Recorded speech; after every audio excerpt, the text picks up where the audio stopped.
Quando Deus se dirige a alguém, em especial na Bíblia, é sempre para lhe fazer uma proposta, uma mudança de vida, porque para isso exige a nova missão. Deus chama para confiar uma missão. E essa missão envolve de tal maneira essa pessoa que ela tem que mudar, tem que alterar muita coisa na sua vida para se adaptar à nova proposta de Deus. Fez assim Jesus com os apóstolos, fez assim Jesus com este jovem rico. Pelos vistos, este jovem já vinha acompanhando Jesus há algum tempo e tê-lo-á deixado inquieto alguma afirmação, algumas palavras que Jesus terá dito. E ele pensava, se calhar, que a sua vida era perfeita, mas pelos vistos ainda havia algo a fazer para ser mais perfeita. Jesus responde tal e qual como um bom mestre de Israel, como um bom rabi. Vive os mandamentos. Sabes quais são? Conhecemos os 10 mandamentos, não conhecemos? Amar a Deus sobre todas as coisas. Depois faltam os outros 9. Vocês amanhã irão ver um catecismo que aprenderam e que está lá em casa, penso eu, com o vosso irmão mais novo.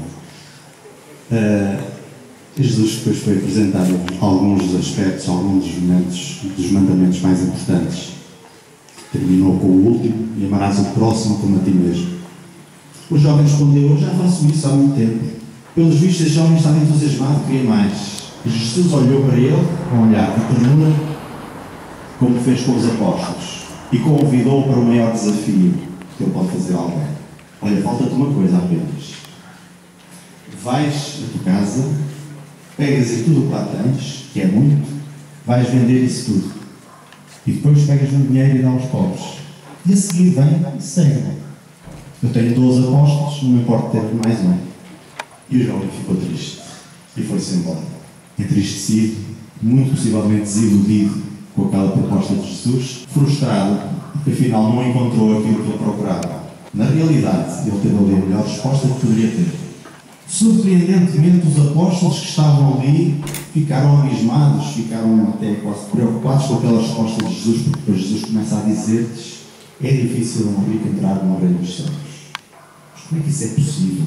Naquele tempo, quem possuía muitos bens materiais era considerada a pessoa mais abençoada por Deus. Por conseguinte, era a forma mais visível de verificar as graças de Deus. Logo, todos os ricos tinham o lugar garantido e cativo no céu. Mas Jesus vem dizer que isso não é assim. Pelo contrário, quem está muito apegado às coisas, e não é preciso ser muito rico, quem está muito apegado a estas coisas não tem espaço para Deus e dificilmente entrará no reino dos céus. E os apóstolos continuavam confusos, mas Jesus tranquilizou-os. O que é impossível aos homens é possível a Deus. Eu penso que esta é, se calhar, a resposta que nós devemos guardar no nosso coração. Se para nós é difícil viver a palavra de Jesus e o Evangelho, certeza que para Deus é possível que o milagre aconteça no coração de cada um de nós. Tal como aconteceu com um homem que há 3.000 e bons anos ouviu a voz de Deus.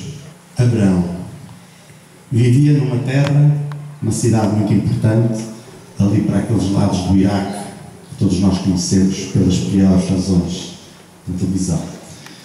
Numa dada altura, Deus intervém na vida dele e diz-lhe: Abraão, pega em todas as tuas coisas e vai para a terra que eu te indicar. E ele pegou, assim fez, obedeceu ao pedido de Deus. E Deus, com esse pedido, fez-lhe também uma promessa: farei de ti um grande povo, e hei de te abençoar, e a tua presença será também uma bênção para todos os outros que entrarem em contacto contigo. Engrandecerei o teu nome, serás uma fonte de bênçãos. E assim fez Abraão, confiou nesta palavra. Vocês sabem que os historiadores, aqueles mais sérios, quando pegam esta história, dizem: como é possível que um homem que vivia num país infestado de deuses, de repente deixa tudo isso, deixa de acreditar nesses deuses e passa a acreditar apenas num.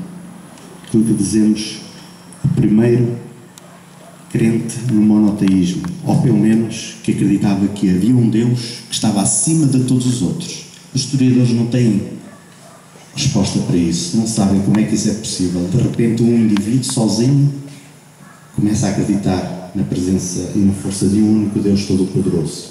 E ele confia tudo nas mãos desse Deus e parte. Deus não lhe disse para onde, não lhe entregou um mapa, não lhe deu uma bússola, e muito menos o GPS. Ele partiu, vai para a terra que eu te indicar. Ele foi andando, foi fazendo estrada, foi fazendo caminho. Eu não sei se vocês todos sabem para onde é que vão daqui. Alguns sabem por onde vão, mas não sei se sabem já o destino. Alguns já sabem, já foi organizado. Mas muitos farão este caminho pela primeira vez, penso. Vocês ponham-se no lugar de Abraão. Na noite escura, penso que haverá algumas estrelas.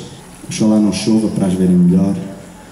E façam esta experiência de uma espécie de isolamento, de abandono, de escuridão. No fundo, esta noite é como a nossa vida quando ela está envolvida nas trevas. As trevas de desilusão, da ansiedade, do medo, das incertezas e se calhar também da dor, do sofrimento, do fracasso, de tudo isso. Nós podemos dizer que nesses momentos é quando nós não vemos nada, quando nós nos isolamos, quando nós não enxergamos nada.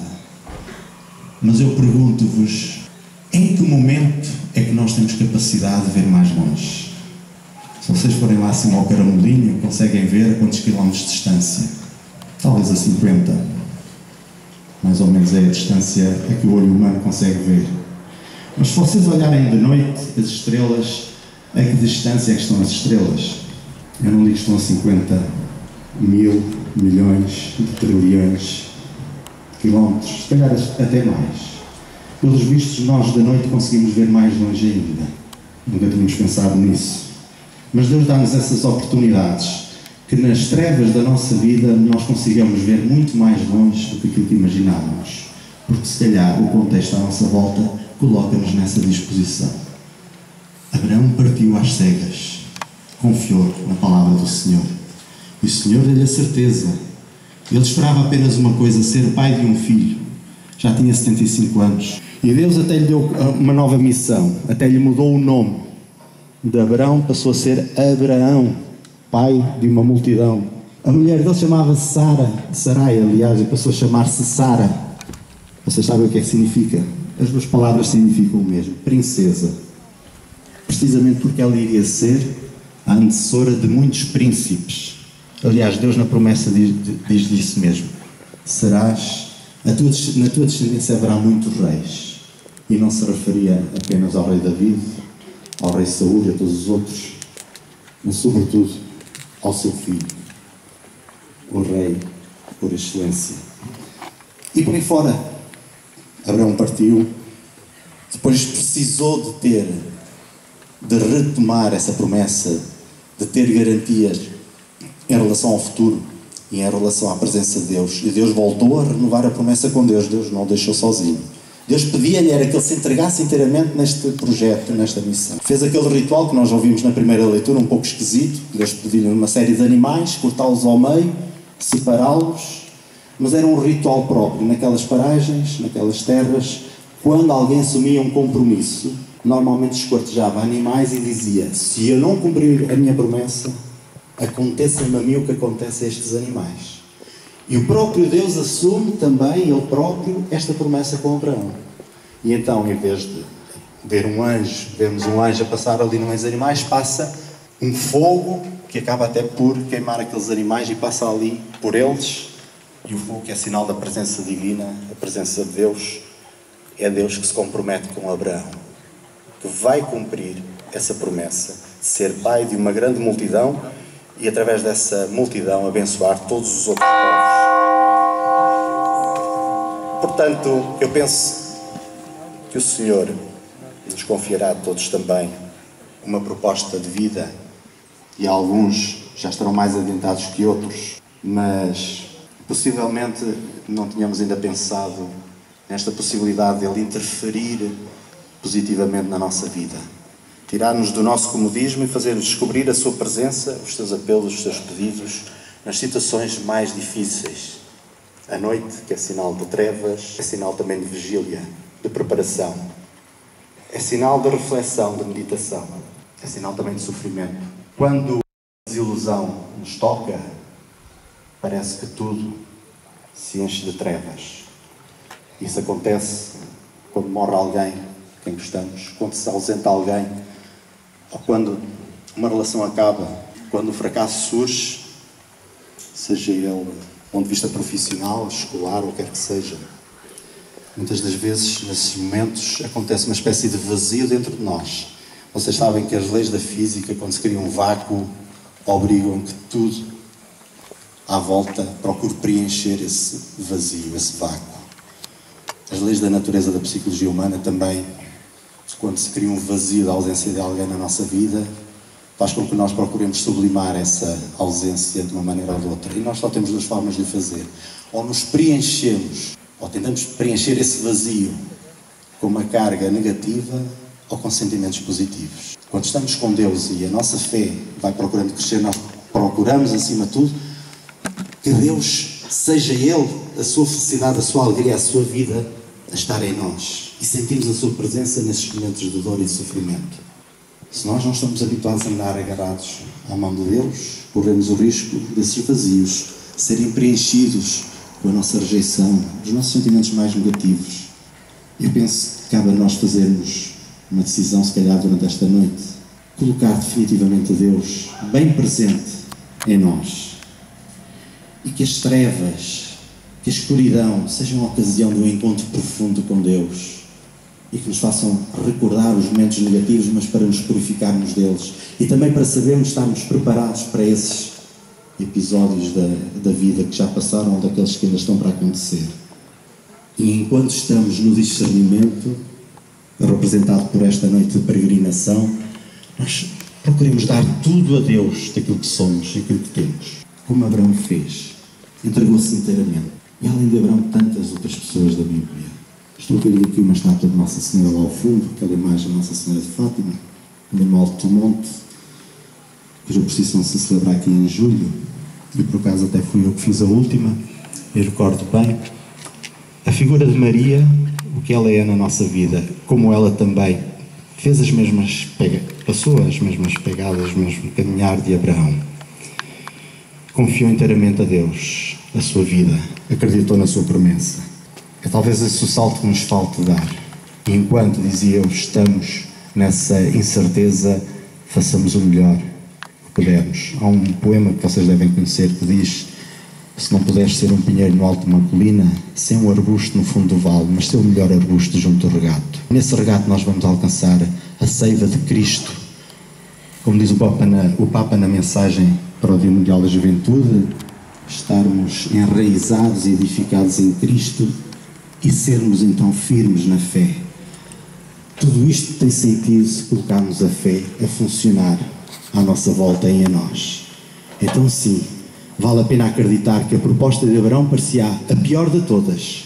Vocês sabem que o Iraque, território fértil, riquíssimo, Deus mandou-o para a Terra Santa, que é o único palmo de terra que não tem petróleo naquela zona.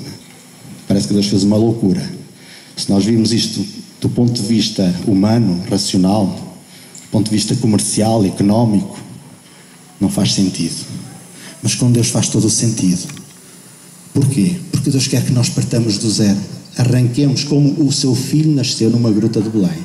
Começando do zero, tudo colocamos nas mãos de Deus. Portanto, quando nós nos sentimos infinitamente pequenos, quase que inúteis, é isso que Deus quer para nos colocarmos nas suas mãos.